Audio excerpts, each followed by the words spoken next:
कशानिमित्त सेवा मला वाटतं सर्वांना माहिती आहे, तरी वक्त्याची इथे कर्तव्यता पूर्ण करतो.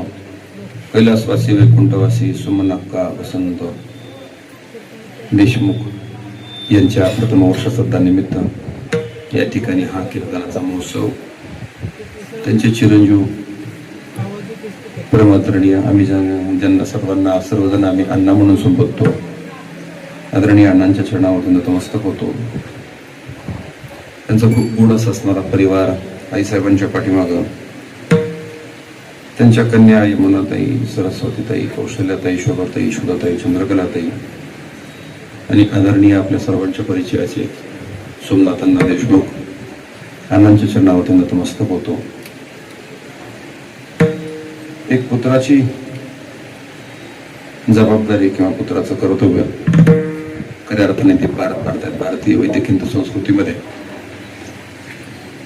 बाकीच्या इतर देशामध्ये माणूस मेलं म्हणजे संपलं, त्याचा काही विधी होत नाही, त्याच्याकरता काही अट्टास केला जात नाही. मेलं की त्याला गाडून टाकला काय, जाळला काय आणि सोडून दिला काय, काही घेणं देणं नाही. परंतु भारतीय वैदिक हिंदू संस्कृती माणूस गेल्यानंतरही त्याच्याप्रती प्रेम, त्याच्याप्रती आदर, त्याच्याप्रती निष्ठा, त्याच्यावरती असणारी श्रद्धा, या सर्व गोष्टीचं या ठिकाणी दिग्दर्शन होत असतंय. आणि मग हे कशा करता? केवळ कौटुंबिक जिव्हाळा, कौटुंबिक प्रेम, माणूस इथं आला विनाकारणच आला आणि विनाकारणच मेला असंही नाही. मग त्याने खूप संगोपन केलं आमचं. 6 मुली, 1 चिरंजीव, या सर्व कुटुंबाचं पालन पोषण करावं. संसाराचा गाडा हकत असताना अनेक उन्हाळे पावसाळे पाहावेत, अनेक संकटांना तोंड द्यावं आणि मग सगळे संकट पार करत करत करत आज पंढरपुरापर्यंत मजल मारावं. मला वाटतं खूप आपल्या मुलींचं तर व्यवस्थित मार्गाला लावावंच, परंतु स्वतःचा असणारा चिरंजीवी त्यानेही, खरं सांगतो बरं का, नाही आई वडिलांची पुण्यही असते. तुम्ही किती हुशार आहे, तुम्ही किती मार्क मिळवले, तुम्ही किती पदवी, किती डिग्र्या घेतल्या, तुम्ही याला किंमत नाही.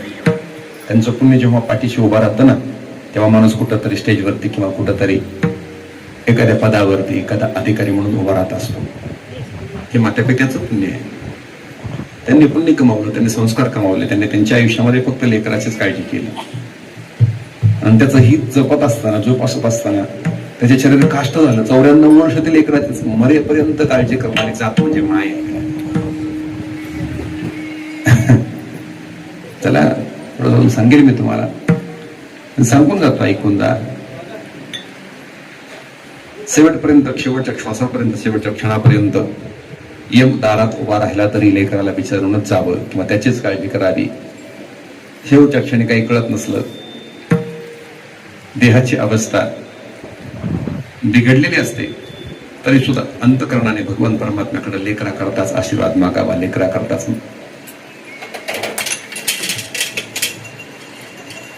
सावकाश गडबड करू नका.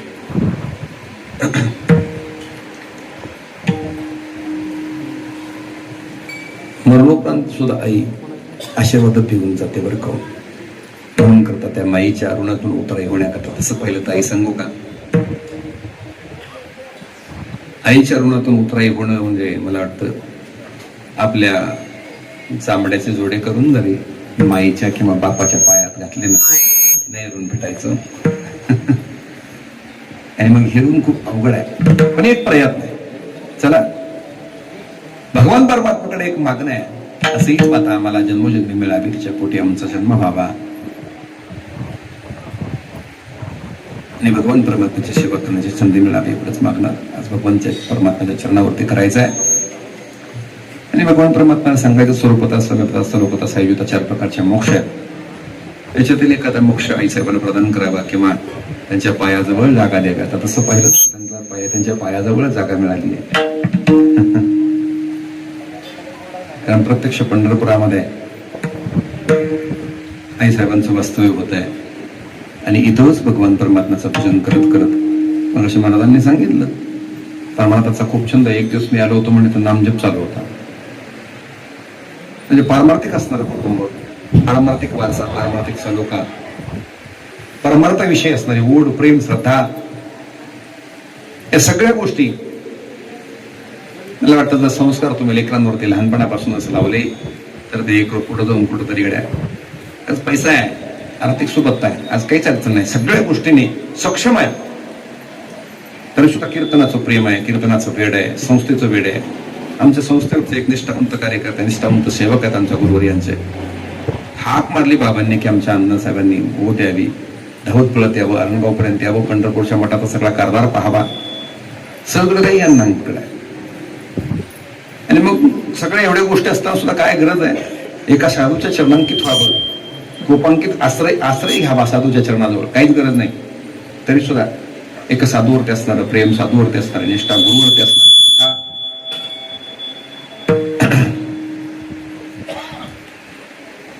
याच्यातून स्पष्ट जाणवतं खरंच कुठंतरी माता पित्याने संस्कार केले म्हणूनच गडे आज ही मूर्ती या पदापर्यंत पोहोचली. अति उच्च विद्या विभूषित असून सुद्धा एका मला वाटतं जलसंपदा विभागामध्ये, पाटबंधारे विभागामध्ये उच्च पदस्थ पदावरती कार्यरत असताना खऱ्या अर्थाने परमार्थाचा वारसा जोपासावा.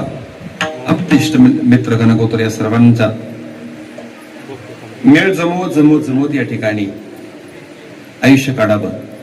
अण्णांच्या चरणावरती नतमस्तक होतो. कीर्तनाला सुरुवात. विठ्ठल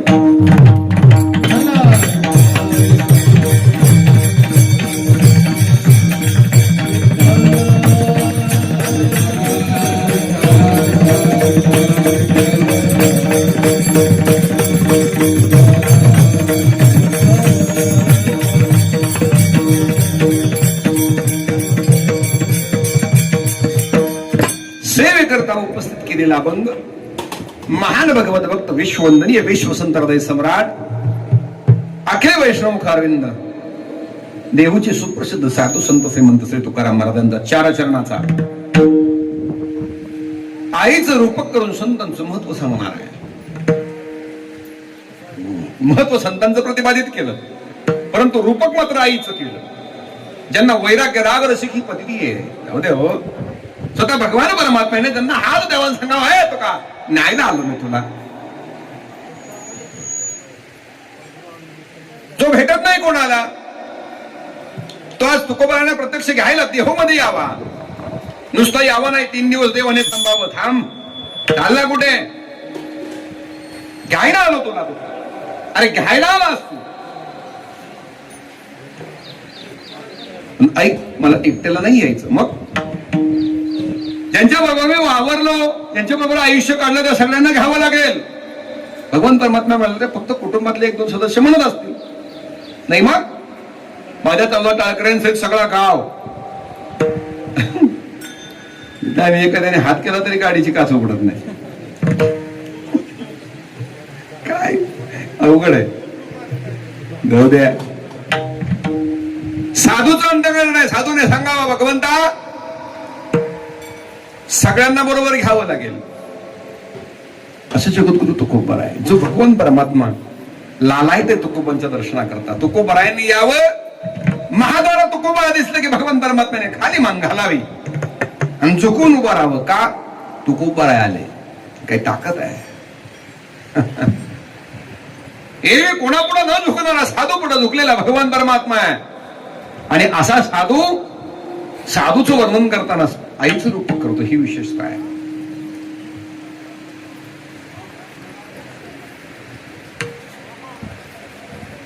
त्यांच्याच भाषेत जर सांगायचं ठरलं तर तेच सांगतात, नाही कोणाच्या कोणी वगैरे सगळी प्रमाण तुम्हाला पाठ आहे.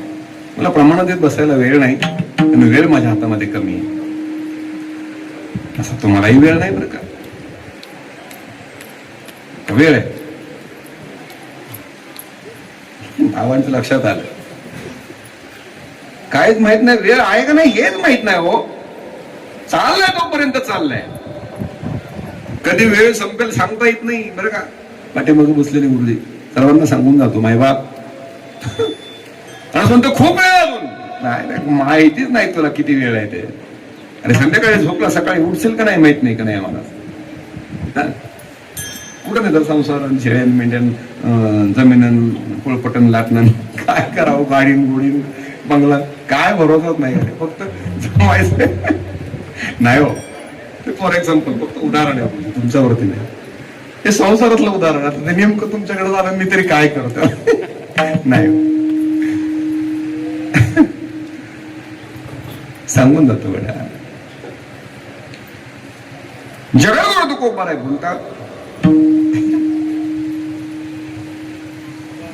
या विश्वामध्ये ज्याने विश्व निर्माण केलं त्या विश्वविधात्या भगवान पांडुरंग परमात्म्याला झुकवण्याची ताकद कोणामध्ये असेल तर ते फक्त साधू मध्ये आहे. कोणामध्ये? ते फक्त साधू मध्ये आहे. साधू समोर झुकून उभा राहून काय काम करता येते? पडल ते काम, काही काम सांगावं आणि काम करावं. कोणी? टाळकऱ्यांना नाही बरं का, देवाने. एखाद्या टाळकऱ्याला म्हणलं का नाही तेवढी कणिक कणिक हे टाळून तू तुझं कीर्तन मी निघालू करी. एखाद्याला म्हणलं का नाही स्वरात नाही, स्वरात तूच गा. एखाद्याला म्हणलं का तालात नाही गेला, तालात आता काय करावं ते अवघड आहे. मला लई कळत नाही बरं का. मी आमच्या गुरुवर यांचं एक अतिशय सेवक आहे सांगून जातो माय बापू. इथं मात्र स्वतः ज्याने विश्व निर्माण केलं तो विश्वाचा जनिता, विश्वाचा विधाता, विश्वाचा भगवान परमात्मा, चालक मालक, अखिल कोट ब्रह्मांड नायक, रोपणे प्राण संजीवन, विश्व जगदाधार श्री पांडुरंग परमात्मा झुकून उभा राहतो. ही ताकद साधूची आहे. मग आता ज्याच्या पुढे देव झुकतो तो साधू कसा असेल? मग याचं विवेचन करायचंय. मग तो कुबाने सगळ्या जगाकडे पाहिलं. अनेक उपमध्ये आले असत्या. सागराची उपमध्ये आले असते. सागर खूप मोठा आहे, विशाल आहे, अमर्याद आहे. मर्यादाच नाही सागराला. दादा महाराज का मोजलंय कधी पाणी समुद्रात? कशाला भाऊ गेली म्हणून समुद्रात पाणी मोजाय.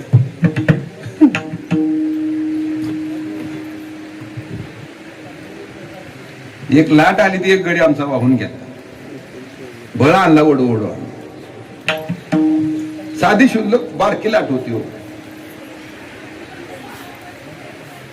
त्याचं पाणी कधी, त्याचा अंत कधी लागणार? तर फक्त पाणी म्हणून तो विशाल नाही, मग त्याचं अंतकरण, त्याचं उदरही तेवढं विशाल आहे. असंख्य अनेक जीव जंतू त्या सागराच्या पोटामध्ये विसावले. कधी त्याने रागराग नाही केला, कधी तो कोपला नाही.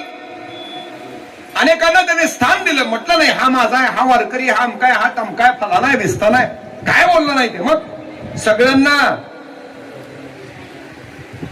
जागा आपल्या पोटामध्ये उदरामध्ये देतो तो समुद्र आहे. मग त्याची उपमा देता आली असती,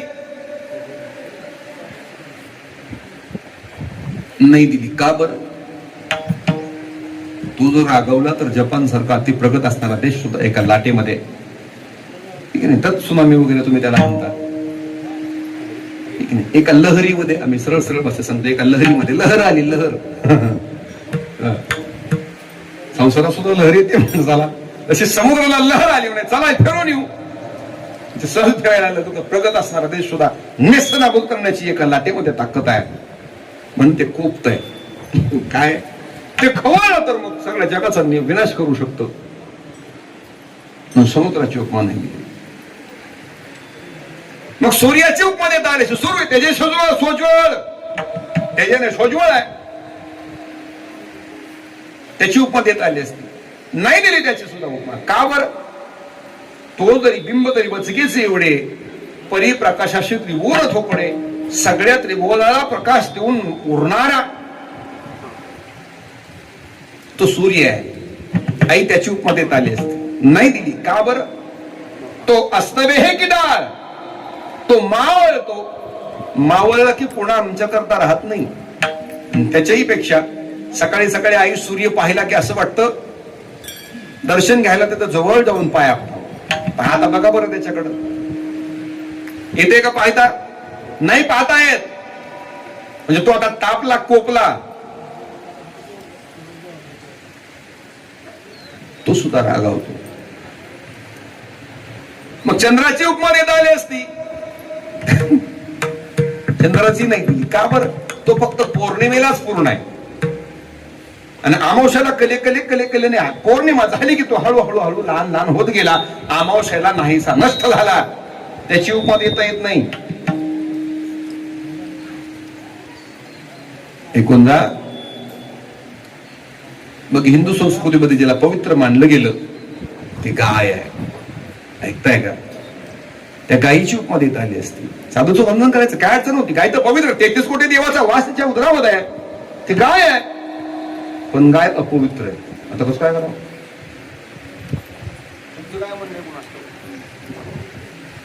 तुम्हाला काय म्हणायचं ते म्हणा, मला काही घेणं नाही.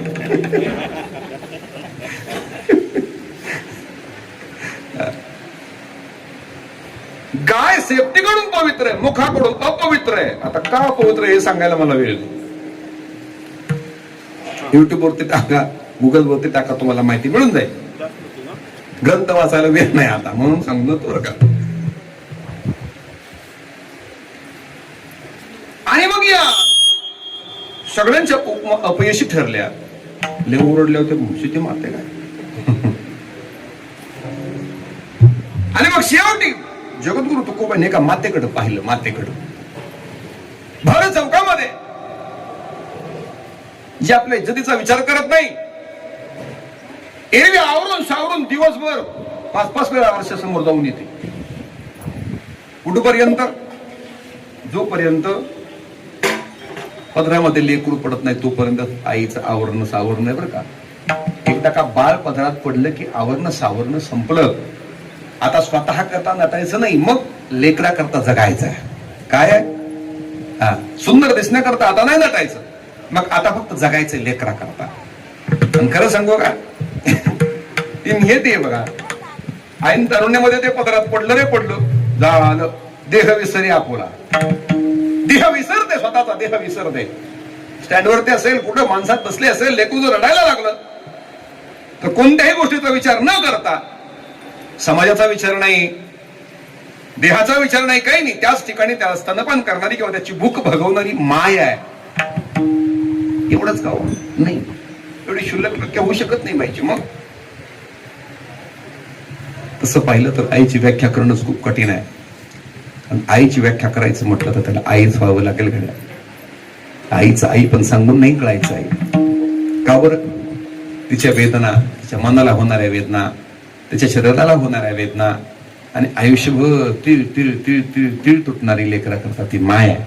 काय आयुष्यभर तीळ तीळ तुटत असते. आता मी कीर्तनाला आलो ना, 150 किलोमीटरवरती माझी माय काळजी करत असेल. आता काय करत असेल? कीर्तन कुठपर्यंत आलं असेल, कीर्तन झालं असेल का, जेवण करताय का नाही काय माहिती, तसंच निघतंय का, पुढच्या प्रवासाला निघायचंय. दिवसभर काळजी. एकदा का संध्याकाळी लेकराला पाहिलं, मग मात्र अंतकरण भरवून येतं. आणि दिवसभर कधी कधी कुठल्या वेळेला जेवला हे सुद्धा आईला सांगावं लागतं वेळेसहित. काय काय गरज आहे का? मी तर खूप लांब आलो कड्या. बरं, ही तर सगळी व्यवस्था आहे बघा बाबा. मला माझी लई मजा आहे. त्याला काय करावं लागत नाही. मांडव टाकलेला असतो, माईक असते, बसणारे आहे काय बसलेली असते, पकवाचे 2-2 बर, शिष्य पुढं गुरु माग. काय सांगावं, इतकी गर्दीच गर्दी इथं. काय नाचारे, काय काय सांगू नका. टाळकरी काय, युट्यूब काय, सिस्टीम काय, काय बरं. खायची सुद्धा व्यवस्था आहे. नुसतं खायचंय का, मग जाताना पुन्हा पाकिटाची व्यवस्था आहे. फुकट नाही.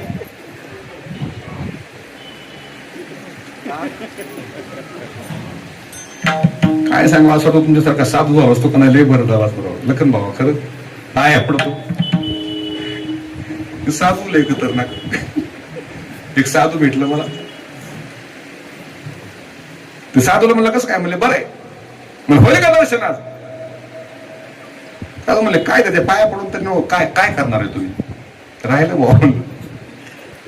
तुम्ही मात्र येत जा म्हणलं अमावस्या पौर्णिमेला, सारखं एकादशीला द्वादशीला सारखं. नाही म्हणले आम्ही येतो दर महिन्याला, त्याबद्दल काय वाद नाही.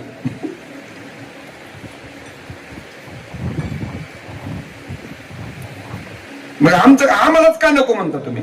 नाही म्हणले तुम्ही दर्शन करून असं काय तीर मारणार राहिले. साधू लय खतरनाक. तसं पहिलं तर जगत तुकोबांनी सांगितलं, देवाच्या कल्याणात संतांच्या विभूती देह कष्ट विती परोपकार आहे. मला भेटलेलं साधू एक सांगायला लागलं, काय गरज नाही म्हणले, इथपर्यंत आलाय त्याला हीच लय झालं, जा लय गर्दी म्हणे पंढरपुरात. विठ्ठल विठ्ठल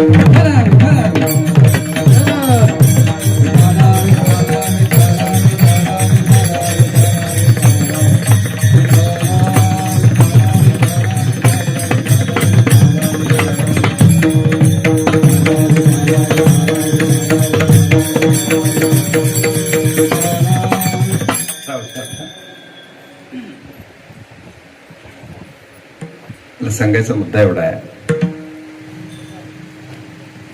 ती माय तेल तुडत असतं लेकराची काळजी करण्याकरता.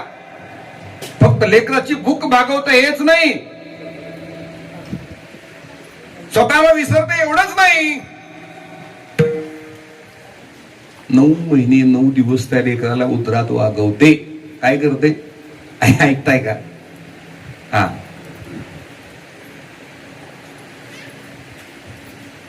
मग ज्या अनुभव असतात सांगतात आता काय नाही.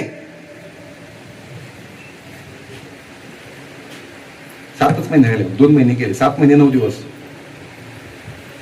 अजून 1 महिना गेला, 6 महिने 9 दिवस, आणखी 1 महिना गेला, 5 महिने 9 दिवस, आणखी 1 महिना गेला, 4 महिने, असं करत करत करत. ऐकताय का? माफी मागून बोलतोय. त्या मातेलाच माहिती असतं, अर्धी चक्कर जास्त झाली तर ऍसिडिटीची गोळी घ्यावी लागते बाबा आपल्याला. थोडं थोडं पचन झालं, थोडा पोटाने गॅस झाला तरी नको नकोस होतंय. ह्या डॉक्टरकडे जा, त्या डॉक्टरकडे जा, तिकडे तपासणी कर, दुर्बीण घाला आतमध्ये पोटात, इतकं त्याची तारांबळ उठतीये.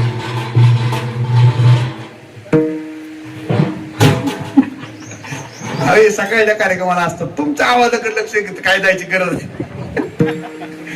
आता ते ओढणार धडपडणार तिकडे ते स्वयंपाक चालू आहे. बरं तुम्हाला परत जेवायला घालायचं, आम्हाला रोज अनुभव याचा. तुम्ही तिकडे ऐकूच नका हो. तुम्ही कीर्तन ऐकायला आलाय का ढेकचा आवाज आहे का? ऐकायला खरं वाटलंय मग ओढू नको, ओढू दे. कसं काय करायचं, काम कसं करायचं त्यांनी. विठ्ठल विठ्ठल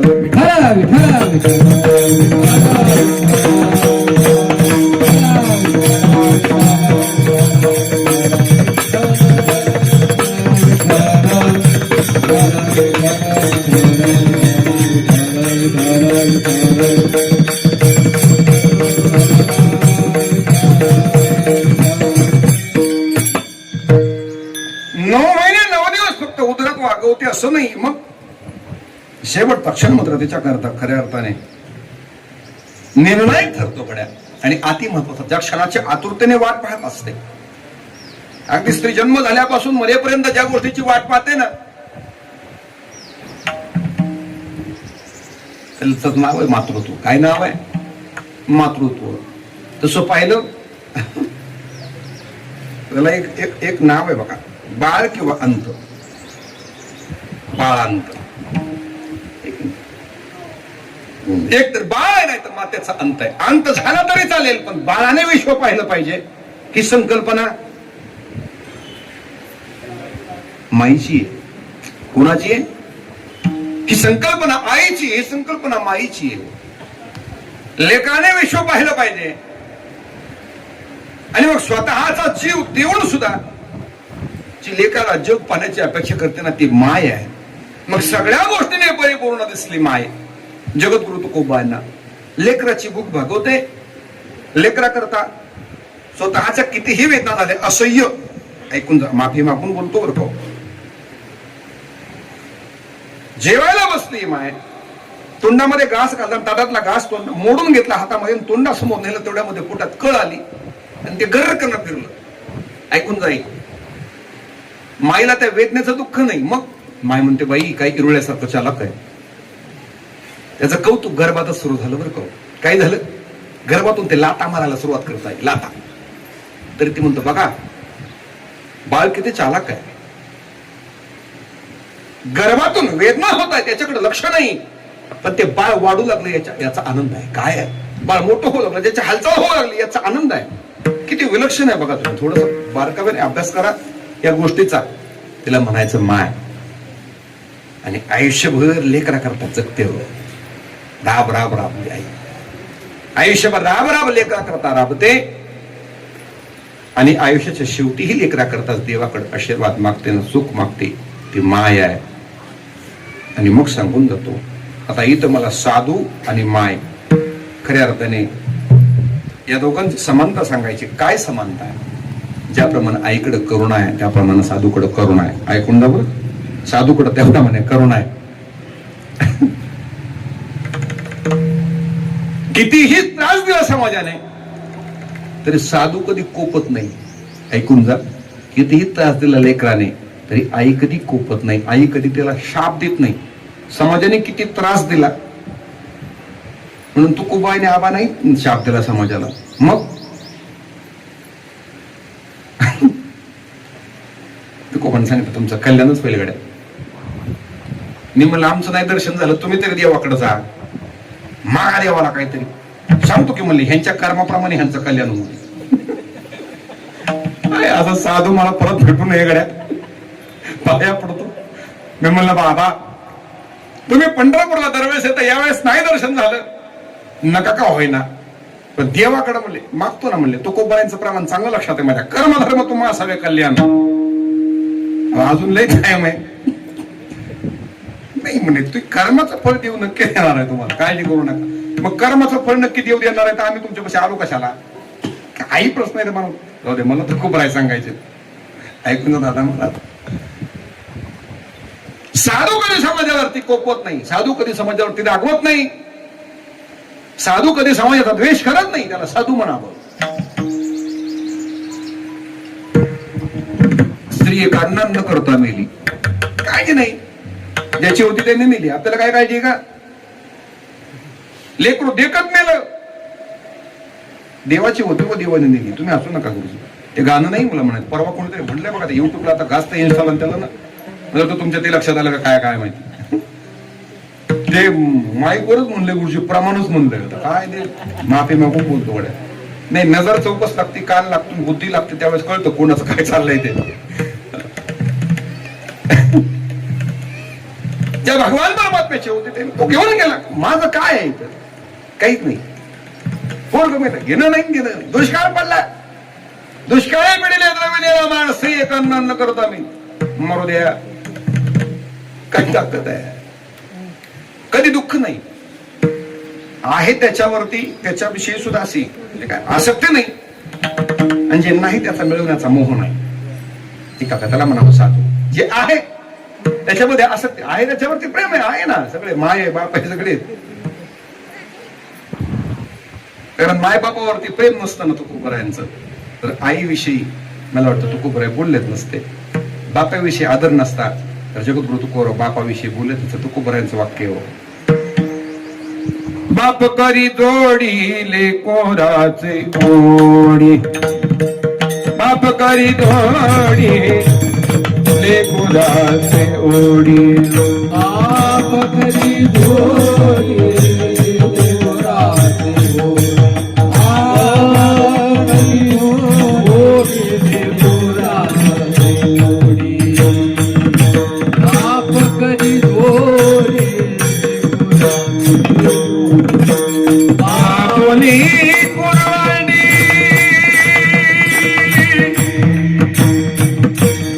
मालवाडी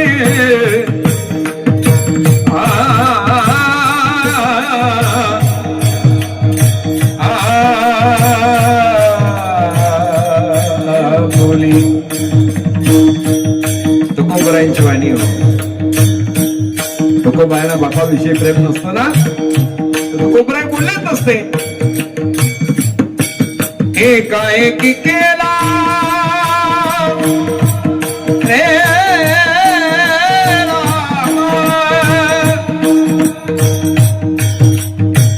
अरे आमच्या करता जीव दिला देऊ दिया, जीवडीने साधीला डाव. आयुष्यभर आमच्या करता राम राम रामणारा तो आमचा बाप आहे. जीव गेला तरी बेहत्तर, परंतु लेकराचं कल्याण झालं पाहिजे म्हणणारा बाप आहे. हो, ऐकून जा माय बाप. शेवटपर्यंत राम राम राबतो. भर उन्हाळ्यामध्ये नांगराच्या गरम तापलेल्या मुठी माझा वय धरून लाखो धावा रानाच्या शेताच्या पूर्ण करतो, कळत नाही कोणाला. ऐकून जा रे माय बाप. मला फक्त तुकोबाराय सांगायचं, तुकोबारायांचं जर बापावरती प्रेम नसतं तर बोललेच नसते. फक्त आसक्ती नाही, लक्षात आलं का? प्रेम आहे हो. साधूचं अंतकरण दळमळत नाही का? फक्त ते सांगतात गड्या ही सगळी माया आहे. याचा अध्यक्ष बसलेला आहे विटेवरती. त्या अध्यक्षाच्या मनात आलं की कधी बॉडी बरखास्त करताय का भरोसा नाही, म्हणून पाया पडतोय दादा. नका कोणावरती प्रेम करू, फक्त या पांडुरंगावरती, माझ्या विठोबावरती, जगाच्या मालकावरती प्रेम केलं तरी बस. का बरं? आता प्रमाणामध्ये प्रमाण तुम्हाला बोलून जातो. आमची माय म्हणजे आमचा देव आहे हो. आमचा बाप म्हणजे आमचा देव आहे. आमची बहीण आहे, आमचा भाऊ आहे, आमचा चुलता आहे.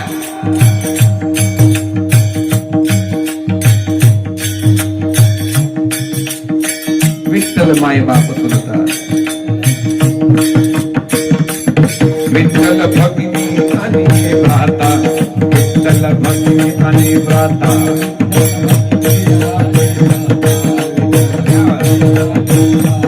विठ्ठल विन साड नाही होता, विठ्ठल विन साड नाही होता.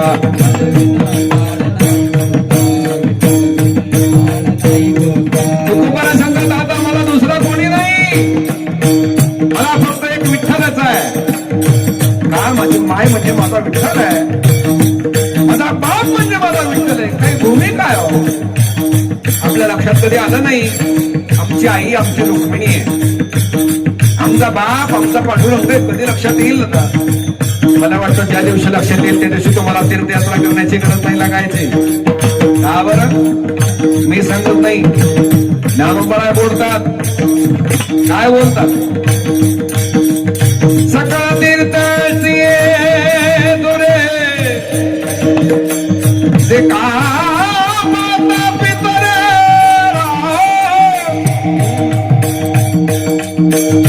सगळ्या तीर्थांचं तीर्थपण कोणाकडे असेल तर ते म्हणजे मायबापाकडे राहिला. एके ठिकाणी तर मला खूप गोड बोलले. तिने नो जावे तीर्थासी, तिने नो जावे तीर्थासी, तिने नो जावे तीर्थासी.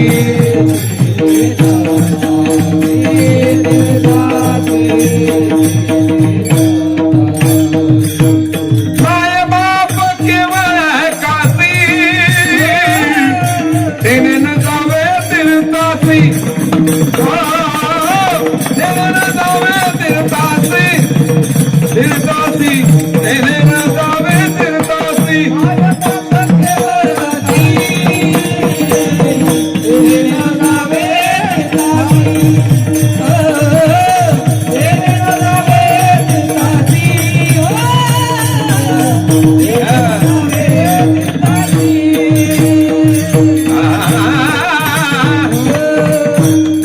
ऐकून जाऊ मायबाप. मायबाप म्हणजे काशीत रे, काशी नाही. काशीला जायची गरज. काशीवरून आला की सांगतो आम्ही काशीला गेलो. कशाला गेला होता? मायबाप उपवासीन म्हणत जगद्गुरु तुकोबारायांचं माझ्या बेट्यावरती प्रेम नसतं, तुकोबाराय बोललेच नसते. माय बापाला काशीची उपमा दिली. अरे काशीचं तीर्थ म्हणजे माय बापा रे दादा. काही गरज नाही आबा काशीला जाण्याची. कुठपर्यंत? जोपर्यंत मायबाप जिवंत आहेत तोपर्यंत जाऊ नका असं माझं मत नाही. पण मायबापावरती तेवढं प्रेम केलं पाहिजे गड्या. हे मायबापाला उपवासी ठेवतोय, कंबर मधून कीर्तना सांगतोय माय म्हणजे देव. खबरे महाराज तिथे मायबाप घरी उपवास आणि भल्या मोठ्याने सांगतो. काय सांगा? काय नको सांगू, तू सांगतो हेच पोट आहे आमचा.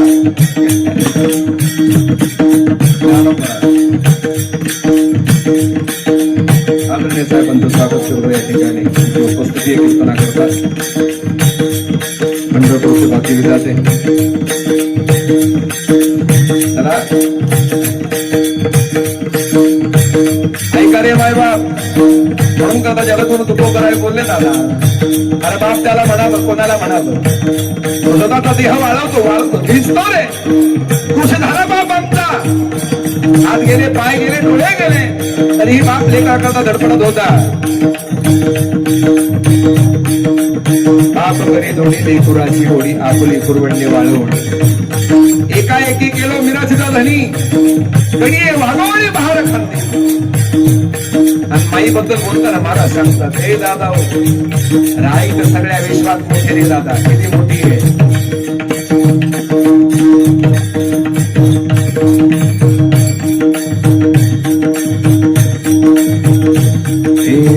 सबसे बड़ी है माँ पगले सबसे बड़ी है माँ हे माँ सबसे बड़ी है माँ पगले सबसे बड़ी है माँ सबसे बड़ी है माँ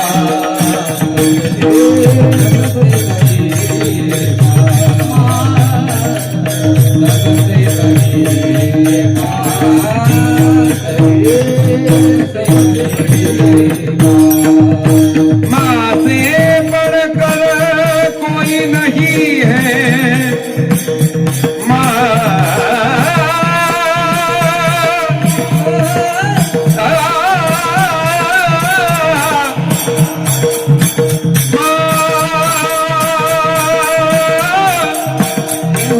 आईपेक्षा या जगात मोठं कोणीच नाही का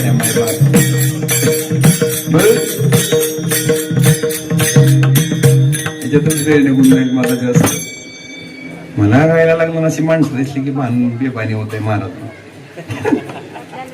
सिस्टीम असेल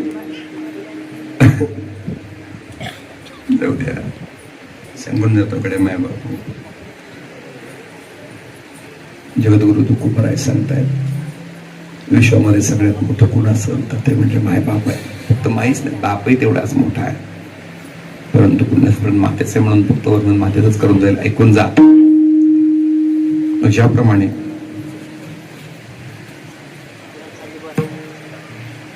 आमची माय शेवटच्या क्षणापर्यंत लेकराच्या सुखाचा विचार करते ना त्याप्रमाणे साधू शेवटच्या श्वासापर्यंत फक्त जगाच्या कल्याणाचीच अपेक्षा करतो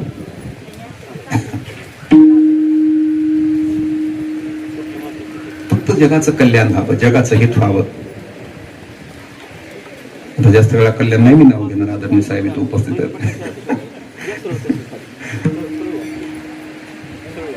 आज प्रत्यक्ष पाहिलं म्हणजे पाहतो तसं आता पाहत नाही कोण उभा महाराष्ट्रावर कधीच ओळखतो साहेबांना आज प्रत्यक्ष पाहिलं चला जगाचं हित व्हावं की ज्याच्या अपेक्षा आहे तो साधू आहे काय आहे तशी माय लेकराच्या संसाराकरता लेकाने मोठं व्हावं याच्या करता धडपडत असते ना तसं साधू समाजाच्या सुखाकरता धडपडत असतो काय असतो जगाच्या कल्याणा संतांच्या भूतीह कष्टविती परोपकारे किंवा येथे उपकारासाठी इथं उपकार करण्याकरता केवळ उपकाराकरता साधू येतो अपकाराकरता नाही बरं का केवळ उपकाराकरता नुसत्या उपकाराकरता नाही हो साहेब मग ज्याने अपकार केला बघा बरं त्याच्याही वरतीही उपकार करण्याकरता येतो तो साधू आहे अरे उपकारावरती उपकार तर कोणी करल समजा एखाद्याने माझ्यावरती खूप प्रेम केलं माझं काम केलं चला 10-5 रुपये उष्ण दिले किंवा काही मदत एखादा व्यवहार पूर्ण केला करण्याकरता मदत केली मी म्हणणार काय उपकारी माणूस आहे परंतु त्याच्यावरती वेळ आल्यानंतर परतफेड करण्याची माझी मानसिकता पाहिजे परतफेड करत नाही ती माणसं महाराज लय बेईमान आहे समाज मी सांगत नाही महाराजांनी कोण बोललंय आई रे आपल्याला काय करायचं आपल्याला एवढं भरपूर करून ठेवलं ज्ञानोबारांनी तुकोबारांनी काय सांगावं नामदेव महाराजांनी खूप खूप बाहेरचं काही बोलायची गरज नाही सगळ्या प्रत्येक शब्दाला त्यांचं प्रमाण आहे दुनिया बेईमान आहे हे आपण सांगण्याची आवश्यकता नाही महाराजच सांगतात चला जाऊ द्या परंतु अशा बेईमान दुनियेमध्ये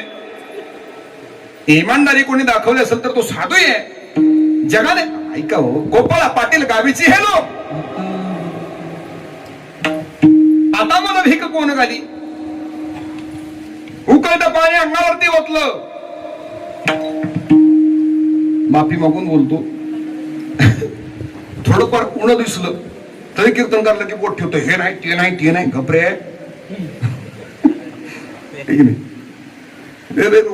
बघा मी त्यांच्याच टोळीतला मित्र काय नाही वेगळा का म्हणा.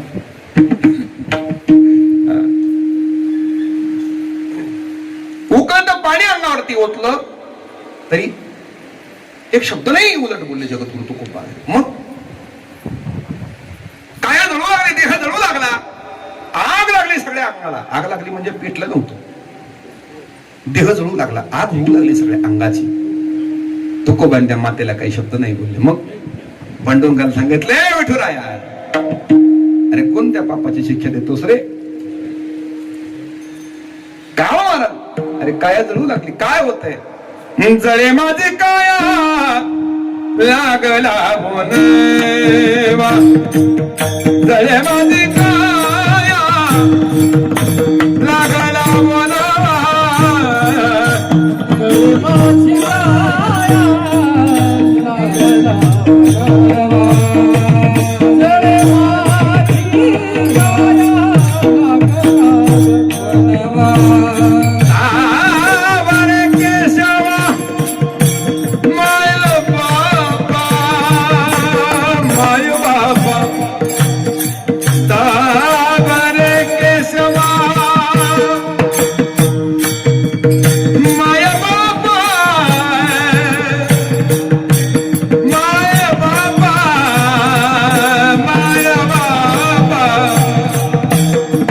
हात जोडले सांगू लागले, हे माय बाप्पा अंग जोडू लागलो रे. एका माऊलीने अंगावरती उकळतं पाणी ओतलं बघ माझ्या. ऐकून जा. साधं वेळेवाकडे बोलतं, कीर्तन चांगलं नाही झालं म्हणलं ना तरी कीर्तनकार नाराज होत आहे. हजार कमी भरले तर ते वेशीत जाऊन उभं राहतंय. घेऊन या ते पाकिटात सगळं पैसे बघतोय तेव्हाच पाकिट घर सोडताय, ते वेश सोडताय. इथं सगळा संसार वाटला जाता. सगळा संसाराच्या नाणे घालून या शून्य वाढता हा पुण्य धर्म केला. संसाराच्या नावावरती शून्य घालावं आणि फक्त पुण्य करावं, तो साधुरी आहे. ऐकून जा. ज्याप्रमाणे माय देहावरती उदास आहे त्याप्रमाणे साधू देहावरती उदास आहे. कुत्ता जाने और चमडी जाने. अरे काया जळते ना, माझे नाही, ही काया सुद्धा देवाची आहे म्हणणारा साधू आहे. त्या शरीरावरती उदास आहे. चांगली बत्तीची कपडे, चांगला कलरचा फेटायला त्याला अर्षद बघून बांधलाय. काय घेणं देणं नाही. काय खातो आम्ही याचं भात नाही आम्हाला. ऐकून जा. मी आई तुमच्याकरता बोलून जातो. असं मी बोलतो ना, जोपर्यंत ते लेकरू हातात पडलं नव्हतं, पदरात पडलं नव्हतं, तोपर्यंत माय 5-5 वेळा जायची आरशासमोर. 5-5 वेळा साहेब त्याने जावं, आरशामध्ये पाहावं, मेकअप करावा, पुन्हा बाहेर यावं, पुन्हा अजून मी कशी दिसते म्हणून पुन्हा स्वतःला पाहण्याकरता पुन्हा आरशासमोर जाऊन उभं राहावं, मेकअप करावा, ब्युटी पार्लर असेल, नको नको त्या गोष्टी कराव्या. पण ज्या दिवशी ते सोनूला चक्कूला हातामध्ये पडलं ना, त्या दिवसापासून नाही विसरली गड्या. तिला आरसा माहित नाही, केसाचं टोपलं झालं टोपलं, पदर कुठे काही घेणं दे नाही, पिन नाही, साडी नाही, काय नाही. का आता जगायचंय फक्त लेकरा करता. ऐकून जा. तसं साधू या समाजामध्ये आला रे आला, जगतो फक्त समाजाकरता, काही घेणं देणं नाही, फक्त समाजाकरता जगायचंय, फक्त विश्वाला सुख व्हावं. मी नाही सांगत गड्या, तुकोबाला सांगत, साधू येतोच तेवढ्या करता. कशा करता? सगळ्यांना आपलं करण्याकरता येतो. कसाही असताना त्याच्यावरती प्रेमच करावं, त्याला म्हणावं साधू. जे कारंजले कांजले त्याचे म्हणे गो आपोले,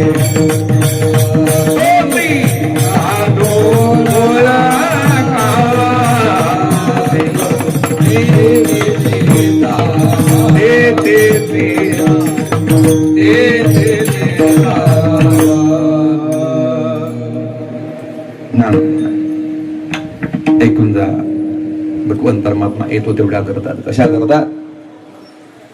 सगळ्या जगाला सुख देण्याकरता साधूच्या रूपाने अवतार घेतो आणि जगाची माय म्हणून जगाकरता काम करतो ना, तो साधू आहे. जे गांजले गांजले त्याशी म्हणे जो आपुले, तोची साधू ओळखावा, देव तिथेची जाणावा.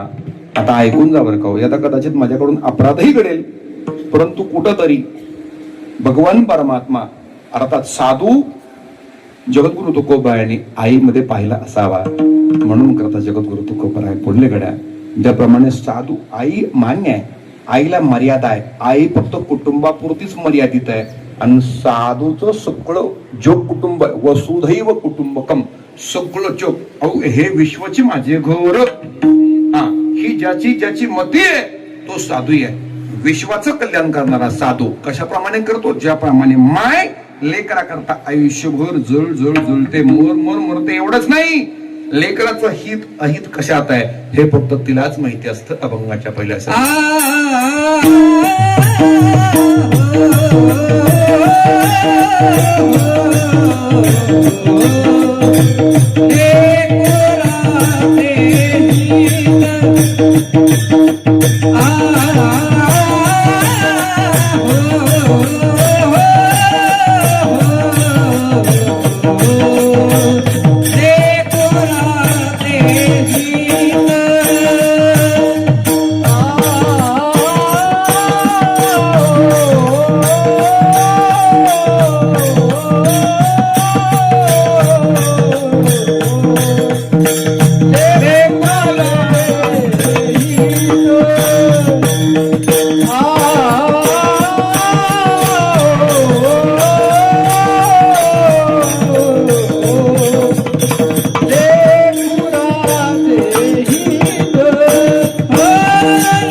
ऐसी कळवळ्याची जाती, लेकराचे हित वाही किंवा जाणे माऊलीचे चित्त. लेकराचं हित कशामध्ये? आता शास्त्रामध्ये भरपूर सांगण्यासारख्या माता आहेत. मदालसा आहे, ध्रुवबाळाची आई आहे, राजा हरिश्चंद्राची आई आहे. पण वेळ संपला, टायमिंग वरती आलेलं आहे. एवढं जास्त वेळ मी बोलणार नाही. बरोबर 12:05 आपण फुलं टाकणार आहोत, व्रताचा गजर करणार आहोत. त्यामुळे काळजी करू नका, सांगून जातो, बोलू नका होतो मी. ते पाठीमागचे काम जाऊ दे, त्यांना पाळव, त्यांनी लायसन्स काढलेलं, त्यांचं काय नाही. ते कामच करायचं त्यांना, तर काय करतील ते. लेकराचं हित जाणे किंवा वाही माऊलीचे चित्त. लेकराचं हित व्हावं याच्याकरता आई रात्रंदिवस धडपडते. मला वाटतं मी या चरणाचा भावार्थ तुम्हाला अगोदरच सगळं सांगितलं. आतापर्यंत तेच सांगत आलो तुम्हाला मी. फक्त लेकराचं हितच पाहते. लेकराने उन्हात खेळू नये, सावलीत खेळावं, आईची धडपड आहे. लेकरू पोटभर देवावं, आईची धडपड आहे. आता ऐका, लेकरू मोठं पदवीधर व्हावं, आईची धडपड आहे. लेकरू आमदार व्हावं साहेब, ही आईची धडपड आहे बरं का, मातेची धडपड आहे. का बरं? ऐकून जा. लेकराचं सुख पाहण्याकरता माय धडपडत असते रात्रंदिवस. म्हणून तिला माय म्हटलं गड्या. आई वेगळी, माय वेगळी असं नाही. माय म्हणजेच आई आणि आई म्हणजेच माय. आईची माया एवढी आगाध असते ना. आता कसं सांगावं, ऐकून जा रे माय बाप. लेकरू झोपेतून उठायच्या अगोदर जी उठते ना ती माय आहे. आणि लेकरू झोपल्याशिवाय जिच्या डोळ्याला डोळा लागत नाही ती माय आहे गड्या. रात्रभर लेकरा करता जाग जाग जागते ना. नाहीच लेकरू झोपलं रे, त्याला खांद्यावरती घेते, त्याच्या करता अंगाई गीत गाते ना ती माय आहे. आज थोडंफार माईने किरकिर केली रात्री तर की आम्ही गेलो ना अपरात्री, आई जर खोकू लागली तर खोकल्याचा आवाज येतो म्हणून पोरगा आईला सांगते, आई इकडून तिकडून प्रवासातून मी दमून येतो आणि इथं आल्यानंतर तुझ्या खोकल्याचा आवाज येतो, झोप मोड होते माझी. पाया पडून सांगतो रे, जेव्हा तुम्हाला झोप आली नाही ना, तेव्हा माईने खांद्यावरती घेतलं, जोजवलं, गोड अंगाई गीत गायलं. लिंबोणीच्या झाडा मागे चंद्र झोप लागे बाई, आज माझ्या पाडसाला झोप काग येत नाही. लिंबोणीच्या झाडा मागे चंद्र झोप लागे बाई, गाय झोपली गोट्यात घरट्यात चिवताई, निजल्या ग परसात वेलीवर जाई जुई, मीठ पापण्या डोळ्यांच्या मीठ पापण्या डोळ्यांच्या गाते तुला मी अंगाई, आज माझ्या पाडसाला झोप काग येत नाही. रात्रभर लेकरा करता जाग मारे ती माय आहे म्हणून जगद्गुरु तो. आणि याच्यामध्ये फायदा काय व्हायचा? काहीच नाही. लेकरू मोठं झालं, काहीच फायदा नाही. काय फायदा आहे? अरे आईला एक दिवस जग सोडून जाणार आहे, तेव्हा येऊन दारात उभा असतो ना, तेव्हा लेकरू सांगत नाही मला माझं आयुष्य घे. आणि आईला ते करेक्ट कार्यक्रम करायला माफी मागून बोलतो बरं कौशे वाटतो म्हणाला असं कसं काय? खरं सांगतो गड्या, आपण निर्माण केलेली प्रजा शेवटी आपल्याला आग लावते, विसरू नका बरं कौसाहेब. माफी मागून बोलतो. आपण निर्माण केलेलं कुटुंब आहे, आपण निर्माण केलेली प्रजा नसत, तीच आपल्याला शेवटी आग लावण्याकरता ज्यांच्या करता आळेश्वर धडपडलो, पान पुरलं, इकडं तिकडं सगळं जमावलं, मिळवलं, सगळं त्यांच्या नावे केलं ना, शेवटी तेच आपल्या हाताने आपल्याला आग्नी लावून, नुसतं आग्नी नाही रत्नावर, मग नीट पेटलंय का पुन्हा नुसतं पेटलंय का नाही, विजलंय का म्हणून काय करावं, नुसतं विजलंय का म्हणून नाही, याला इथं नको ठेवा, जाऊ द्या चंद्रभागेत. जोपर्यंत शेवट आपले राख पाण्यामध्ये टाकत नाहीत तोपर्यंत ते निवांत होत नाहीत गड्या. आपण निर्माण केलेले प्रजा म्हणून करता सांगून जातो रे माय बापू, शेवटी याचं सार एकच आहे. काय काय नाही, शेवटी माय आमचं हे सगळं विश्व, सगळा संसार सोडून गेली, परंतु आमच्याकरता संस्कार घेऊन गेली, आमच्याकरता घरदार ठेवलं, आमच्याकरता पैसा ठेवला, संस्कार ठेवले, आणि शेवटपर्यंत आमच्याकरता जगली ती आमची माया. आणि आईचा फायदा काय? महाराज सांगतात, आईशी कळवळ्याची जाती करी लाभावी प्रीती, लाभाशिवाय तिने आमच्यावरती प्रेम केलं. म्हणून जगद्गुरु तो नुसतं लाभाशिवाय प्रेम नाही, मग पोटी भार आहे, त्याचे सर्वस्वहीच आहे, पोटामध्ये भार व्हायला त्याचं सर्वस्व सहन केलं, अगदी आयुष्यभर त्याचीच काळजी करत गेली ती माय आहे. आणि तसं सांगू का, जसं माय काळजी करते त्याप्रमाणे आयुष्यभर स्वतःचा देह फक्त आणि फक्त समाजाकरता खर्च करतो ना, तो साधूही आहे. म्हणून जगद्गुरु तुकोबा इथं माईचं रूपक करतात आणि वर्णन मात्र साधूचं करतात. विठोबा कुमारी, विठोबार कुमारी, विठोबार कुमारी, विठोबार कुमारी, विठोबार कुमारी, विठोबार कुमारी, विठोबार कुमारी, विठोबार कुमारी, विठोबार कुमारी, विठोबार कुमारी, विठोबार कुमारी, विठोबार कुमारी, विठोबार कुमारी, विठोबार कुमारी, विठोबार कुमारी, विठोबार कुमारी, विठोबार कुमारी, विठोबार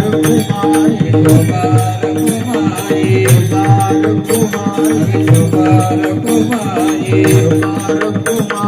विठोबार कुमारी, तरी खबर दे हरी विठ्ठल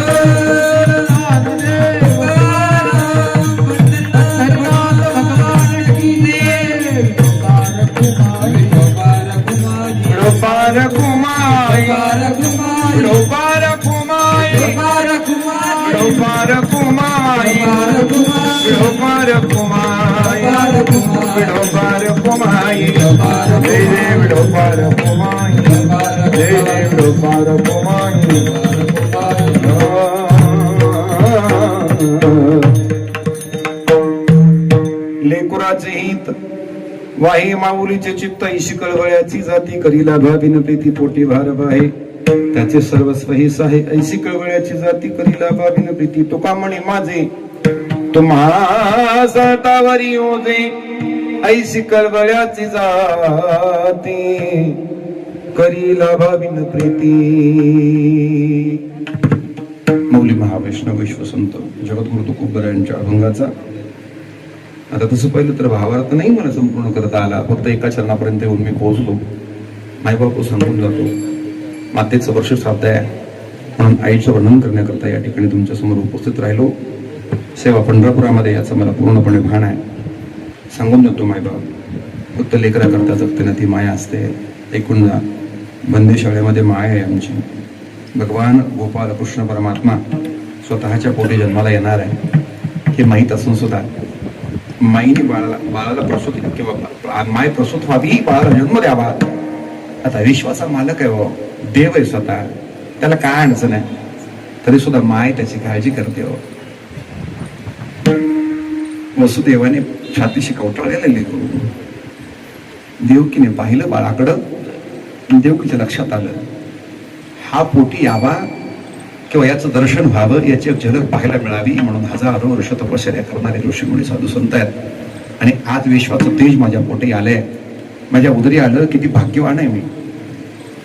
देवकी मैया स्वतःला खूप भाग्यवान समजते गड्या, पण तेवढी दुर्दैवी होती बरं का देवकी आमची. का बरं? भगवान परमात्मा पोटाला येता क्षणी त्याचा वियोग आहे. आता ऐका बरं का, आता देवाचा आणि भक्ताचा वियोग नाही, मग इथं माईचा आणि लेकराचा वियोग आहे गड्या.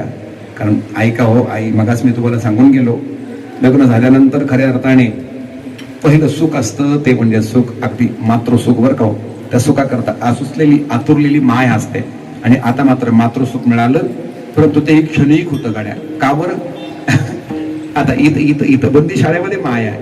माईला माहिती आहे 7 तर मारलीच मारली, आणि 6 मारली, 7वी निघून गेली, परंतु हा 8वा सुद्धा मारेल की काय. म्हणून करता आमची यशोदा मैया, आपली देवकी मैया सांगते हो, सोडा सोडा मिठी लपवा लपवा जगजेटी. पाया पडते तुमच्या. याला कुठं तरी लपवा म्हणणारे माय आहे हो. आई ऐकून जा. थोडा वेळ शाळेत गेलेलं लेकरू आपलं, थोडा वेळ लागला किंवा नाही आलं तरी तळमळ होत करणारी माय आहे. इथं तर कायमस्वरूपी भगवान परमात्म्याला सोपवायचं आहे, दुसऱ्याच्या स्वाधीन करायचं हो. काही अंतकरण असेल त्या माईचं. ऐकून जा. काही दिवस यशोदेकडे राहिला हो, परंतु शेवटी न्यायला मात्र अक्रूर आला. अक्रूरला विनंती करते, अक्रूरा नको रे, तुझ्या पाया पडते, नको नेऊ भगवान. अक्रूरा नको नेऊ भगवान. अक्रूरने सांगितलं मी एक सेवक आहे, मला आज्ञेचं पालन करणं क्रमप्राप्त आहे. यशोदेच्या उदरी जन्माला नाही आला भगवान परमात्मा, परंतु आईचं सुख दिलं, मातीचं प्रेम दिलं यशोदेने. आणि आज मात्र देवाचा वियोग झाला. त्या मातेच्या अंतकंदाला काय वाटलं असेल हो. ऐका, ज्यावेळेस सुमंत रथ घेऊन आले ना अयोध्येमध्ये, वेळ संपली आहे माझी, ज्यावेळेस सुमंत वेळ घेऊन आले, रथ घेऊन आले ना अयोध्येमध्ये, त्यावेळेस रथाकडे पाहावं, रथाच्या घोड्यांच्या डोळ्यातून अश्रू येत होते, टप टप टप. घोडे सांगत होते, हे कौशल्यामाई नको जाऊ रथाकडं, नको येऊ आमच्याकडं, पाहू नकोस. का बरं? ज्या प्रभू रामचंद्राला, ज्या विश्वाच्या मालकाला आम्ही जंगलात घेऊन गेलो ना, तो मालक आम्ही परत घेऊन येऊ शकलो नाही. आम्ही अभाग्य आहोत, आम्ही दुर्दैवी म्हणणार आहेत. ते घोडे आहेत, घोड्यांच्या डोळ्यातून अश्रू येत आहेत. कौशल्य मातेने त्यांच्या डोळ्यातील अश्रू पुसावेत आणि सांगावं, नका काळजी करू, माझं बाळ आहे, माझं लेकरू आहे, गेलं असेल म्हणा तरी सुद्धा त्याची मी वाट पाहिल, आयुष्यभर वाट पाहणारी माझी कौशल्य, 14 वर्ष वाट पाहणारी कौशल्य. प्रभू रामचंद्र रथामध्ये नाहीत हे माहिती असून सुद्धा पडदे उघडणारी, इकडून तिकडून कोपऱ्यातून डोकावणारी ती माय आहे हो, माय बापो. आणि देव दिसला नाही किंवा मुलगा दिसला नाही म्हणून रथाच्या चाकावर ते डोकं आपटून ओढणारी म्हणजे ते कौशल्य माय आहे. मला सांगायचं तात्पर्य एवढंच आहे, आई ऐकून जा. हे फक्त आणि फक्त लेकरा करताच आयुष्य उभं आयुष्य जोखून देते ना ती माय असते. आणि समाजाकरता उभं आयुष्य जोखून देतो तो साधू असतो. म्हणून माय आणि साधू यांचं वर्णन करत असताना संतांचं वर्णन करायचं आहे. रूपक माईचं करतात जगद्गुरु तुकोबार आहे, आणि वर्णन साधूचं करतात. आज एका मातेचं पुण्यस्मरण आहे. परमादरणीय हा सर्व देशमुख परिवार, त्यांच्या अक्कांच्या असणाऱ्या साही कन्या आणि सातव्या असणारे चिरंजीव परमादरणीय अण्णा. मला वाटतं खऱ्या अर्थाने आज अण्णांनी आयुष्यामध्ये काय कमावलं ही सगळी मंडळी पाहिली. मी तर मगाशीच काळे साहेबांना सांगितलं, म्हणून साहेब तुम्हाला आम्ही टीव्हीवरती पाहिलं, न्यूज चॅनलवरती पाहिलं, फोटोवरती पाहिलं, इथं पंढरपुरात अनेक वेळा बॅनरवरती पाहिलं, परंतु आज प्रत्यक्ष आणि तेही वेळेला येणारे खूप लोक आहेत बरं का, परंतु वेळेच्या अगोदर येऊन कीर्तनाकरता उपस्थित राहावं. मला वाटतं खऱ्या अर्थाने एकदा टाळी वाजवा साहेबांकरता. माफी मागून बोलतो, हा त्यांचा सन्मान किंवा सत्कार करण्याकरता नाही, परंतु अतिशय बिझी शेड्यूल असून सुद्धा स्वतः आज आनंद करता त्यांनी इथं वेळ दिला. मला वाटतं त्या मातेच्या पुत्राने काय कमावलं याचं आज खऱ्या अर्थाने ह्या समाजावरून खऱ्या अर्थाने एक ज्वलंत उदाहरण दिसते आपल्याला की खऱ्या अर्थाने आयुष्यामध्ये माणसाने संस्कार तर कमवलेत, परंतु असणारी सामाजिक संपत्ती सुद्धा खूप कमवली आहे. खऱ्या अर्थाने या ठिकाणी मी सर्वांना मनपूर्वक धन्यवाद. गायकवाद मंडळी, संस्थेतील विद्यार्थी, आदरणीय महाराज, आदरणीय मृदंगाचार्य, आता बसलेले आदरणीय मृदंगाचार्य, युट्यूब चॅनलवाले, सिस्टीमवाले भैया, आचार्य काकांचे सर्वांच्या चरणावरती नतमस्तक. आणि या ठिकाणी कीर्तनाला पूर्णविराम. ज्ञानेश्वर माऊली ज्ञान, ज्ञानगार माऊली